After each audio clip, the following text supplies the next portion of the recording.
Fala galera, beleza? Eu sou o Mega e hoje nós vamos inaugurar um novo quadro aqui no canal do Mega chamado Mega Responde.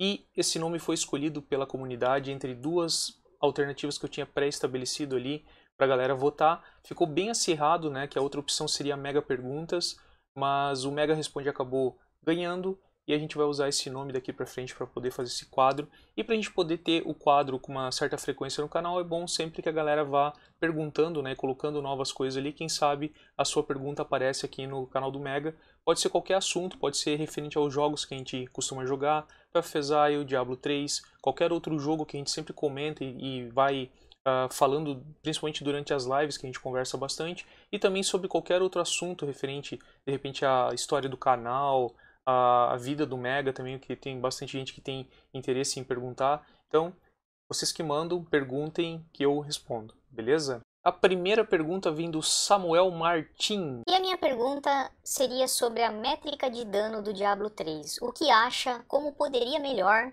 e como isso afeta o game? A métrica de dano do Diablo 3 é realmente algo que foge um pouco do convencional, porque inclusive já foi motivo de chacota em fóruns, etc., dizendo que o pessoal que cuidou do desenvolvimento dos sets, né, de conjuntos, etc., não sabia fazer conta direito, por isso precisava usar umas porcentagens tão absurdas assim. E o dano que a gente causa ele é evidente, ele sai da casa dos milhares para os milhões, bilhões, e a gente chega a causar trilhões de dano com os personagens, né, com a maioria dos sets de DPS.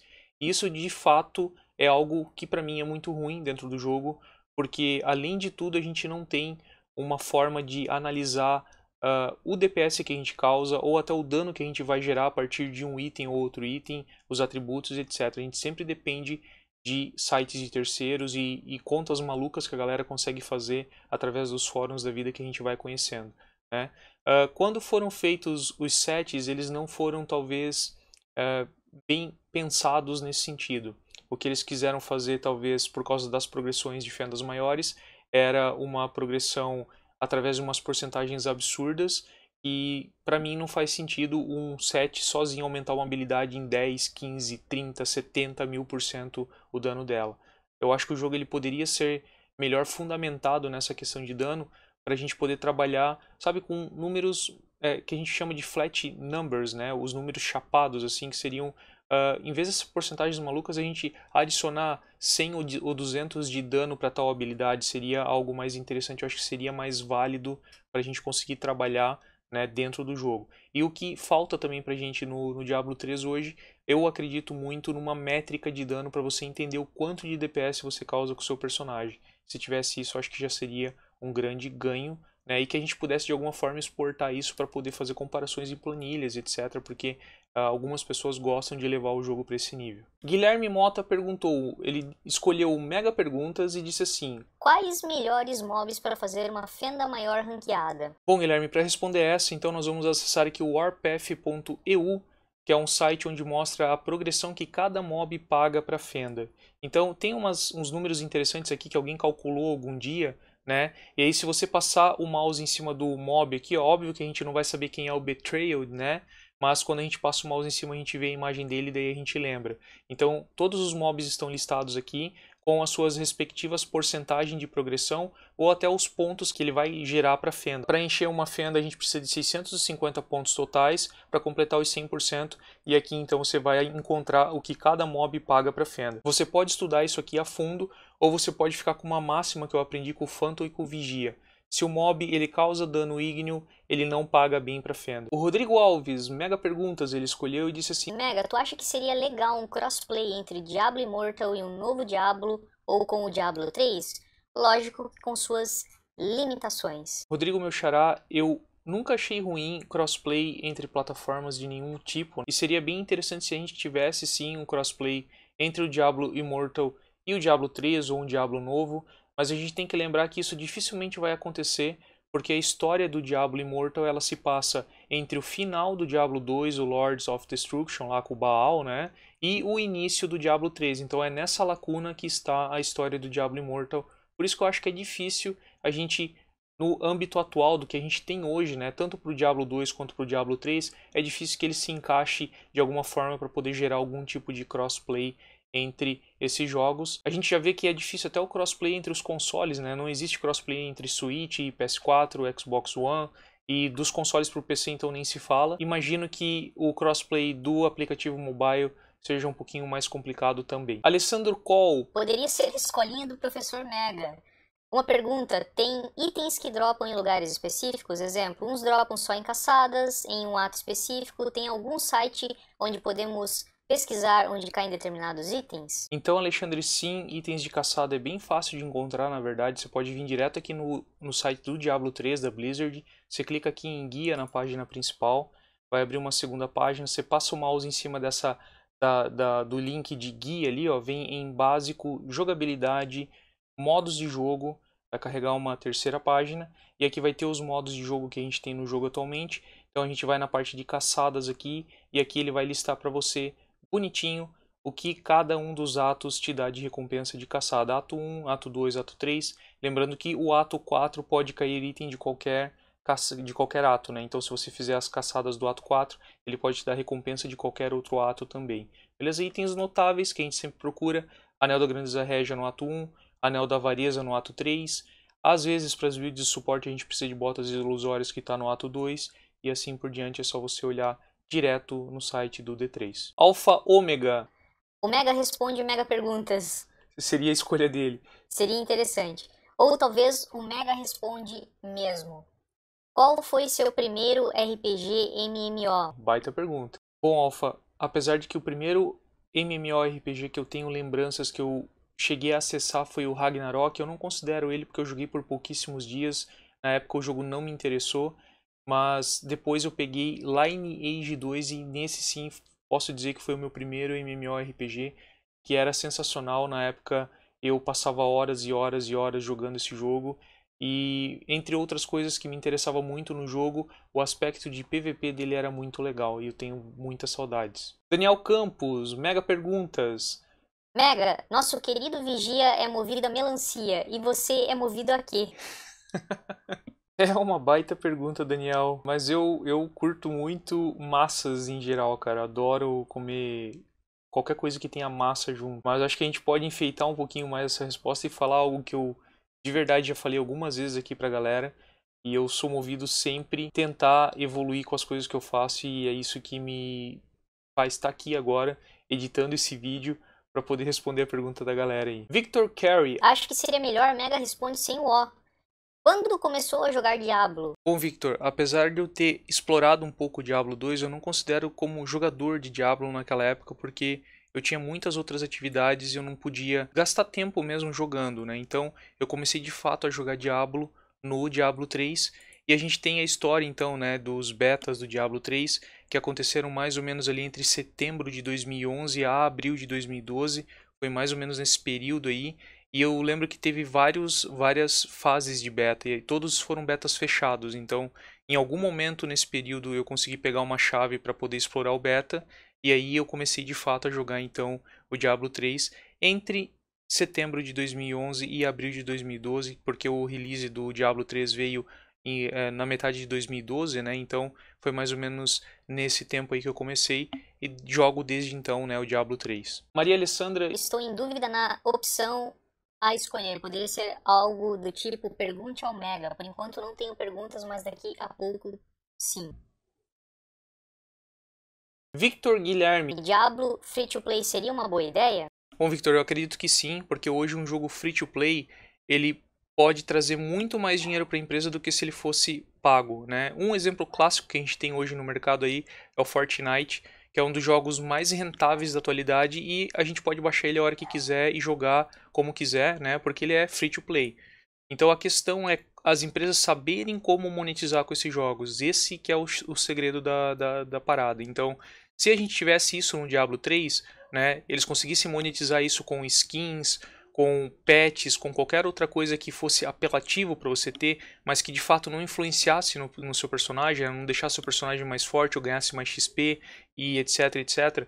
Se eles conseguissem fazer isso com o jogo, com certeza eles teriam um sucesso enorme, e com certeza, muito provavelmente, eles conseguiriam trazer mais dinheiro pro jogo do que vendendo o próprio jogo. Então, existem outros jogos que saíram que são excelentes, que custam 30, 40, 50 reais, e aí às vezes as pessoas olham assim, ah, eu não vou jogar esse jogo aqui, eu não vou pagar 30 reais pra jogar esse jogo. Só que se o jogo tivesse saído de graça e tivesse esse apelo de vender itens cosméticos, etc., ou alguma outra bobagem dentro do jogo, com certeza as pessoas jogariam e com certeza, muito provavelmente, elas gastariam mais do que comprando o jogo, entende? Então, acho que esse é o segredo. E se isso acontecesse com o Diablo, a gente conseguiria alcançar um público muito maior do que já aconteceu e a empresa de fato conseguiria ganhar o dinheiro que ela espera ganhar com o jogo, né? E nós teríamos mais e mais conteúdo pro Diablo 3, quem sabe. Mas eu acho que seria interessante sim. Patrick Batista, mega perguntas. Primeiro, como escolher os atributos primários de itens como anel e amuleto? Sempre escolhemos os críticos, mas para a terceira escolha sempre fico muito na dúvida. E se esses itens forem ancestrais ou primeiros, nossa escolha muda? Bom, Patrick, então para a gente começar a determinar o que é bom e o que é ruim, né, a gente precisa só prestar atenção em um detalhe referente aos atributos dos itens normais, ancestrais e primevos. Então, presta atenção na destreza desse item aqui, ó. Ele pode rolar até 750 de destreza, é o máximo para o item normal. Quando a gente pega o item ancestral dele, ele já começa em 825, então nota que já é maior que o maior possível no item normal, que é 750, e ele rola até 1000. E quando a gente vai para o primevo, então, essa destreza sempre vai vir no máximo, que nesse caso aqui é 1000. Então, o primevo é o ancestral perfeito, né? Que é essa definição dele. Só que quando a gente fala de percentual, então a gente agora vai prestar atenção no atributo de habilidades elétricas ali, ó, ele pode rolar de 15 a 25%. Quando a gente vai para o item ancestral, continua sendo de 15 a 25%, e lá no primevo, obviamente, a gente vai ter 25%, que é o máximo possível, né, para a porcentagem nesse item. Então, primeira coisa que a gente tem que entender aqui, de itens normais para primevos, quando a gente fala de porcentagem, não muda. E outro caso clássico que a gente tem é o amuleto, o anel obsidiano do Zodíaco. Esse cara aqui, quando a gente dropa ele, ele vem cheio de porcentagens. E aí, quando ele vem primevo, essas porcentagens elas não se alteram na sua totalidade, né? Então, se eu tenho 8% de redução de custo de recurso aqui, eu vou ter os mesmos 8% de redução de custo de recurso quando eu pegar esse anel primevo. O que vai mudar nesse item primevo é a resistência que vai aumentar, a resistência secundária, ou os atributos secundários que tiverem ali, né? Ainda que, se for porcentagem, de novo, não são alterados. Em suma é isso, tá? E daí quando a gente fala então dos anéis e amuleto, a gente tem uma situação importantíssima que a gente sempre tem que levar em consideração como primeira prioridade, que é o item ter engaste. Ele precisa ter engaste porque a gente precisa da gema lendária. É extremamente importante que isso exista no item, né? no amuleto e nos anéis, porque todas as builds de DPS precisam dessas 3 gemas lendárias, porque faz muita diferença na build. Partindo do princípio então que o seu item precisa ter um engaste, você vai ver, se ele rola sem engaste, você vai escolher um dos atributos que veio nele para transformar em socket, né? Em engaste. Ah, Mega, mas aí veio lá com chance de acerto crítico, veio com dano crítico e veio com habilidade elétrica, por exemplo. Não vai vir assim, porque vai vir sempre com destreza também, né? Ele poderia vir com chance de acerto crítico, dano de acerto crítico, poderia rolar com habilidade elétrica também e rolar a destreza dele. Nesse caso, eu tiraria a destreza e colocaria o engaste nele. Só que daí a gente sempre vai priorizar o quê? Depois do engaste vai priorizar 10% de chance de acerto crítico, porque esse cara aumenta muito o seu DPS. Então eu só vou trocar aqui, ó, vamos pegar um que é mais ou menos equivalente. Por exemplo, esse aqui, ó, tá? Esse de habilidades ígneas aqui, ó, só troquei. Se eu equipar esse item agora, que ele tem 10% de chance de acerto crítico, meu DPS aumenta em 16%, então é muita coisa. Então, chance de acerto crítico é extremamente importante tanto no amuleto quanto em qualquer um dos anéis que você tiver. Aí você vai escolher outras coisas que podem favorecer a sua build. Primeiro, a sua build ela precisa de velocidade de ataque, então você vai abrir mão do aumento de dano crítico em prol de velocidade de ataque. A sua build precisa de redução de recarga, você vai abrir mão do aumento de dano crítico em prol de redução de recarga. Então, isso tem muito a ver com o que a sua build precisa, nessa questão seria o terceiro atributo que você vai colocar.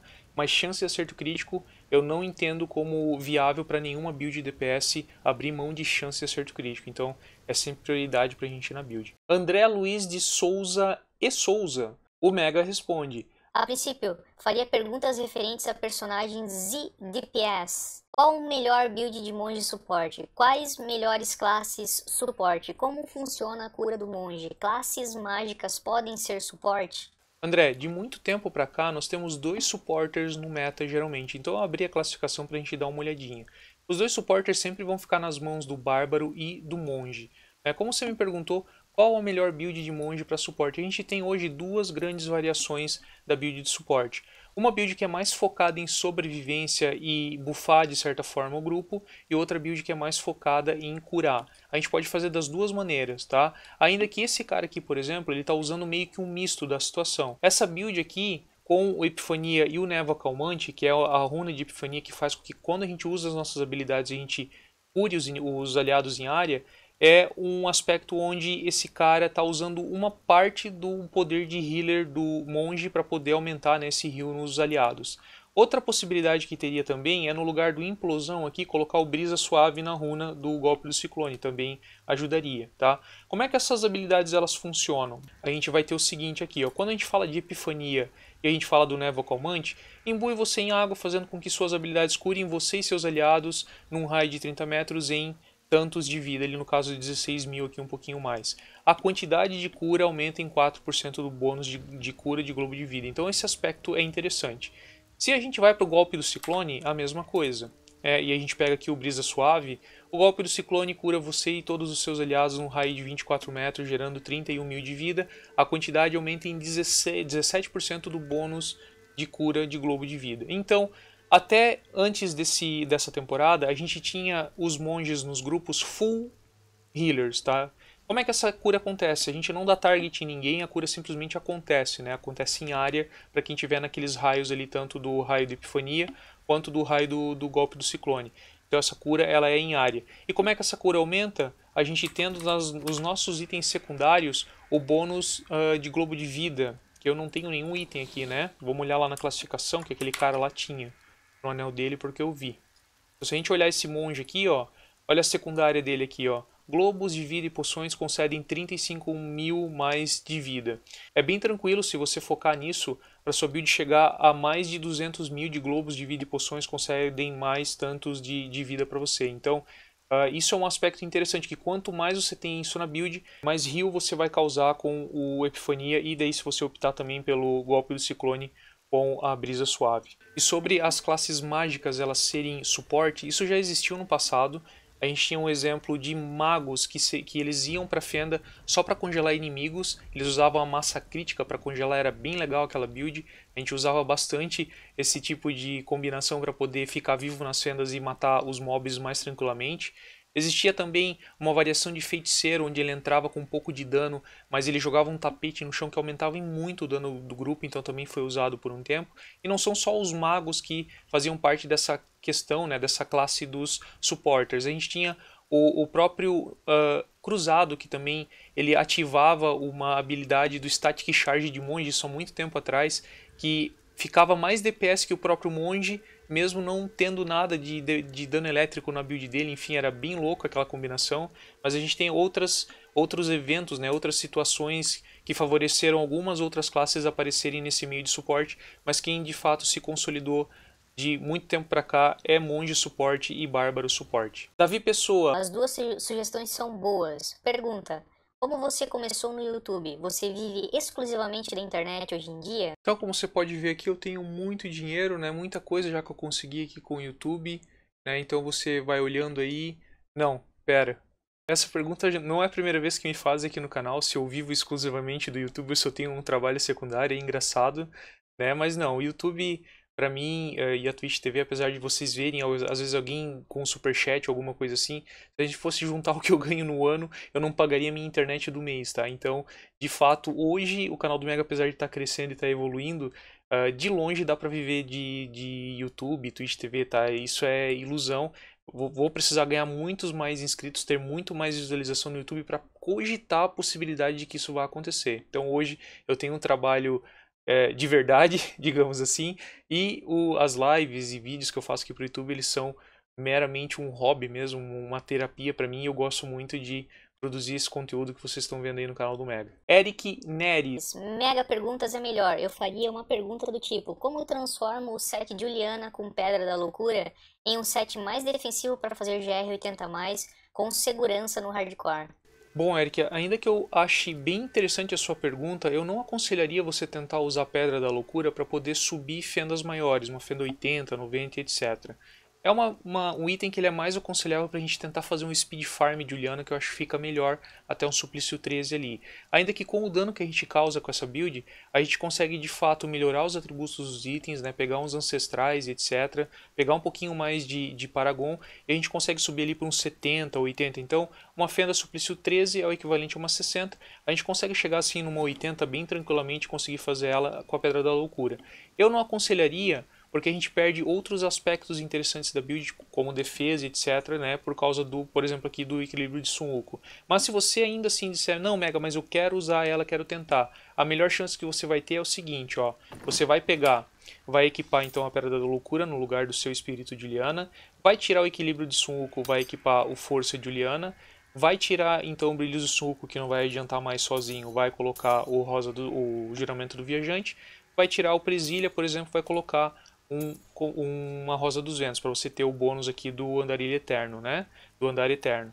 Aí o foco aqui também não vai adiantar, você vai determinar, por exemplo, a troca por um Anel Obsidiano do Zodíaco, com Convenção dos Elementos. Lembrando que lá no Cubo de Kanai a gente vai ter unidade. O único anel que encaixaria aqui, sem ser nessa temporada, seria o Anel da Grandeza Régia. Mas como a gente está jogando na temporada com o bônus 100% do tempo, a gente vai poder contar com as 5 peças aqui e não vai precisar equipar o Anel da Grandeza Régia. Sem unidade no cubo, com aquele bônus do seguidor, né, onde ele não morre mais, a gente coloca unidade nele e tal para dividir 50% do dano, essa build não fica viável dessa forma. Mas essa é a melhor chance que você tem para conseguir de repente fazer uma fenda maior aí, 80, 90 talvez, com essa configuração de build aqui. Rodrigo Soares. Mega responde, se amanhã você já conseguisse viver do YouTube e Twitch outros, você acha que continuaria só nos games RPG ou tem algum outro gênero que também iria trazer para o canal? World of Warcraft, com certeza. Victor Barros, Mega responde. Existe algum jogo que te marcou de alguma forma, influenciando o seu modo de ser ou pensar? Poderia citar de novo World of Warcraft, mas eu vou citar um que é o Battlefield 2142, que é o 2142, que pra mim foi um marco na história dos games de tiro. Battlefield era muito legal esse jogo, tá? Eu joguei muito esse jogo. E por que ele me marcou tanto? Porque lá eu aprendi, acima de tudo, o senso de coletividade. Era um jogo que ele era muito coletivo, era muito team play, e era melhor você ajudar o seu companheiro do que você sair fazendo frag adoidado. Que também era legal, né? Diga-se de passagem. Mas tinha todo um lance de squads com commander, e a coisa funcionava de um jeito que eles nunca mais conseguiram fazer um jogo de tiro funcionar tão bem quanto funcionava o Battlefield 2142, um dos mais memoráveis com certeza. Wesley Pereira, Mega responde. Mega, se equipar a Pedra da Loucura com Uliana 6 partes, a cada um dos 14 ataques de ofensiva das 7 estrelas, ela aplica e explode a palma instantaneamente? Ou aplica e explode só uma vez? Bom, Wesley, a gente vai exatamente para o princípio de funcionamento da build de Uliana quando a gente fala de Speed Farm, que é onde comumente a gente usa a Pedra da Loucura. Então a Pedra da Loucura, quando a gente usa ofensiva, ele aplica a palma explosiva, e o bônus de 6 peças de Uliana, então, detona a palma explosiva. Só que esse combo aqui a gente tem que imaginar que está numa fila. Então, primeiro caso, o mob não tem palma explosiva. Joguei a ofensiva, no primeiro hit, o que vai acontecer? Só vai aplicar a palma explosiva. O próximo hit naquele mob, então, vai explodir essa palma explosiva. Só que todos os hits subsequentes, quando o mob começa sem palma explosiva, eles na verdade são detonados, né? Detona a palma explosiva, por quê? Porque sempre que a palma explosiva detona, o equipamento de Gungdo, ele espalha a palma explosiva, inclusive no mob onde foi detonado. Então imagina, o mob não tem palma explosiva, apliquei ofensiva. No primeiro hit ele aplicou palma explosiva. No hit seguinte ele vai explodir essa palma no segundo hit, beleza? O equipamento Gungdo espalhou de novo a palma. No terceiro hit explode a palma de novo porque ele já vai estar com a palma de novo e assim por diante. Então só no primeiro e no segundo hit que isso não acontece, né? Então, de fato, se eu tirar o equipamento Gungdo da build, eu vou ter um hit para aplicar e um hit para explodir, um hit para aplicar e um hit para explodir. Com o equipamento Gungdo, o primeiro hit aplica, o segundo hit explode, o terceiro hit explode, o quarto hit explode e assim por diante. Neto Brasil. Quando termina a temporada, tudo que eu descobri no Cubo de Kanai vem pra minha conta? O up do Paragon também? Ô Neto, tudo que você faz dentro da temporada quando ela acaba vai pra fora da temporada, tudo mesmo. Seus itens, Paragon, Gold, os personagens, tudo vai pra fora da temporada. Então se você joga no softcore de temporada, quando termina a temporada, seus personagens e todo o resto vai para o softcore normal. Se você joga no hardcore temporada, a mesma coisa, quando termina a temporada, tudo que você fez nela vai para fora, né, vai para o hardcore normal. Na questão do Paragon, né, então tudo mesmo que você extraiu no cubo de Kanai, os estilhaços sangrentos, o gold que você fez, os materiais, tudo é consolidado na sua conta do softcore. No caso do Paragon, inclusive, eu abri essa telinha aqui para a gente entender como é que funciona. O XP do Paragon é somado e não os níveis de Paragon. Então, por exemplo, assim, vamos supor que fora da temporada eu tenho 1400 de Paragon. E na temporada que eu estou jogando atualmente, eventualmente eu fiz 850 de Paragon. Então tá aqui a conta. Essa é a conta. 1.400 fora da temporada, 850 na temporada, eu vou terminar com 1.445 de Paragon. E o Demar Lourenço... Mega, as armas de dano tem que ficar na mão direita? Ouvi o Ons Gameplay, um abraço. Falar isso no vídeo, mas ele não explicou. Bom, Edemar, essa é uma pergunta muito interessante e ela me fez pensar bastante porque hoje a gente não se preocupa mais com isso, tá? Mas eu estava tentando lembrar de como era o Diablo lá nos seus primórdios. Então eu estou até dando uma olhada aqui num livro que eu tenho. É um livro bem antigo de 2012. Que tem, entre outras coisas, uma lista das habilidades que a gente tinha na época. Aqui tem bestiário, tem mapas, tem um monte de coisa legal nesse livro aqui. Para eu tentar lembrar se, de fato, alguma habilidade dentro do Diablo falava de dano da arma primária ou dano da arma secundária. O que a gente tem hoje, que é a base do nosso dano de qualquer habilidade hoje dentro do jogo, é a questão desse dano aqui, que ele é meio que uma média das duas armas. Então se você tem uma arma muito ruim e outra muito boa, você vai ter tipo uma média desse dano aqui, tá? Coisas que podem fazer diferença dependendo da build que você pode usar. Por exemplo, eu equipei aqui uma arma que tem 1.40 de ataque por segundo e equipei uma outra que tem 1.50. Então o dano que cada uma das mãos vai causar nesse caso aqui, ele é diferente porque a velocidade de ataque das armas com que elas atacam, elas são diferentes também. Então, tecnicamente falando, esse cara aqui vai causar dano mais rápido do que esse cara aqui, né? Então, enquanto esse aqui causa, digamos, sei lá, 10 ataques, esse aqui vai estar causando 9 ataques ainda. Então, ele vai estar indo para o 10º ataque, mais ou menos essa relação. Na prática não funciona bem assim, porque, por exemplo, não tenho certeza se o monge, quando ele dá esses golpes aqui, ó, ele bate 1, 2, 3, ele bate uma vez com cada arma, eu acho que não, tá? Eu acho que tudo é baseado no dano. E olhando aqui as habilidades do monge, a gente tem onda de luz, a gente tem clarão cegante, um monte de coisa aqui, né? De fato não achei nenhuma habilidade que fala assim, o dano causado com a arma principal. Então, apesar de o Ons Gameplay ele ter falado dessa maneira, eu respeito muito, né, tudo que o Ons coloca lá no canal dele, eu acho, tá, e eu não tenho uma métrica bem estabelecida para isso, eu acho que hoje não faz sentido, ou não faz mais nenhum sentido você equipar ou não equipar, né, a arma dessa maneira. Eu acho que você pode desconsiderar isso, que você vai jogar tranquilamente, tá bom? O Index. Tem como deixar a build de Juliana forte para level alto de Fenda? E qual build mais forte para o Cruzado e para o Necromante? Bom, Index, eu já mostrei algumas vezes na live referente à build de Juliana para deixar forte ela, para a gente poder aguentar principalmente o dano das fendas maiores. E essa é uma das melhores combinações que a gente consegue para essa build aqui, usando 5 peças de Juliana e 2 peças de equilíbrio de Sunwukong para a gente poder ter aquele dano reduzido ali de 50% quando os nossos ventos cortantes estão ativos. Então essa é de fato uma das melhores combinações que a gente tem, porque a gente vai conseguir redução de dano em 3 aspectos grandes aqui, tá? Primeiro deles, equilíbrio de Sunwukong, né? O bônus de 2 peças da veste do Rei Macaco aqui. Quando a gente ativa o Ventos Cortantes, vai reduzir o nosso dano o dano que a gente recebe em 50%, isso na prática duplica a robustez. Nós vamos ter o golpe do Ciclone para a gente juntar os inimigos, então quando a gente aplica o golpe do Ciclone a gente reduz de novo 50% com o Solilóquio. Então se a gente fizer essa redução aqui vai para quase 40 milhões e depois vai para quase 80 milhões.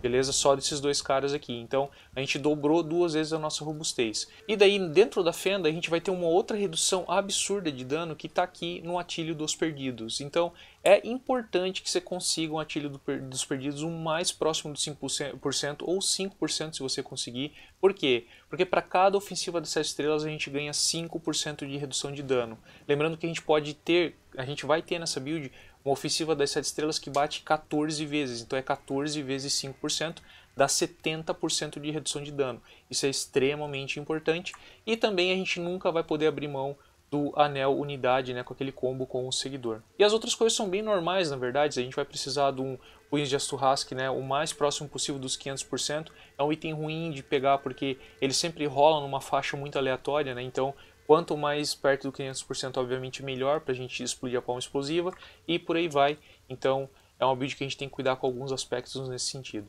Das builds mais fortes de cruzado atualmente, a gente até tem uma surpresa legal, porque quando a gente olha na classificação, a gente consegue ver 3 builds diferentes nas 3 primeiras posições. Então, a primeira que a gente abre aqui é a 118, o cara fez uma 118 com o Invocador, bem legal essa build aqui, tá? A build de espinhos, então o Invocador voltou a ser forte novamente.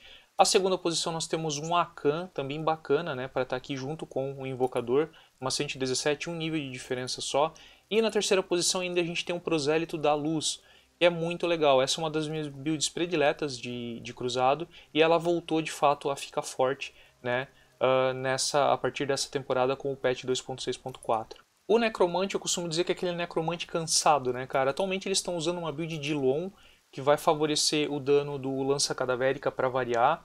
Acho que o Necro, atualmente ele é um personagem que eu chamo ele meio de quebrado, porque tudo nele se baseia em Lança Cadavérica. Se você quer jogar em fendas muito altas com Tragou, por exemplo, que é o set de sangue, você vai usar a Lança Cadavérica. Se você quer usar um dos sets mais fortes que ele tem, que é Pestilência, você vai usar a Lança Cadavérica. Você está fazendo uma build de Long para o Necromancer, o que você vai usar? Lança Cadavérica. Então, tudo se baseia muito nessa habilidade, então, enfim. Ainda acho que, apesar de a galera estar usando o Long para fazer essa composição do Necro aqui, eu não tenho certeza se Pestilência não é mais forte do que essa composição de Legacy of Nightmare, o legado dos pesadelos. Então esse foi o primeiro vídeo do Mega Responde. Eu queria agradecer de verdade a todo mundo que de uma forma ou de outra contribuiu até com a ideia, né, para esse vídeo acontecer. Se você puder deixar o like no vídeo e a inscrição no canal do Mega, eu agradeço de verdade. Muito obrigado e até a próxima. Valeu!